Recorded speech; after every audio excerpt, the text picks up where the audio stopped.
ഈ കോവയ്ക്ക മെഴുക്ക് പുരട്ടി ഉണ്ടെങ്കിൽ ചോറിലേക്ക് വേറെ കറിയൊന്നും വേണ്ട. ഈ മെഴുക്ക് പുരട്ടി തന്നെ ധാരാളം. എല്ലാ മെഴുക്ക് പുരട്ടിയും എനിക്കിഷ്ടമാണ്.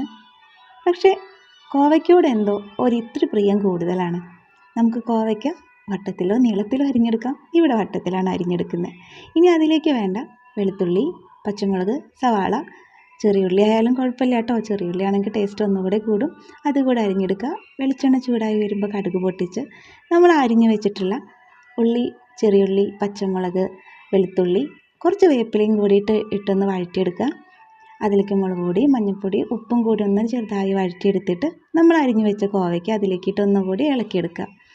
അടച്ചു വെച്ച് ആവിയിൽ തന്നെ വേവിച്ചെടുത്താൽ മതി. വെള്ളമൊന്നും ഒഴിച്ചു കൊടുക്കണ്ട കേട്ടോ. നമ്മുടെ മെഴുക്ക് പുരട്ടി റെഡി ആയിട്ടുണ്ട്. ഇത് തന്നെ ധാരാളമാണ് വയറ് നിറയെ ചോറുണ്ണാൻ വേണ്ടിയിട്ട്.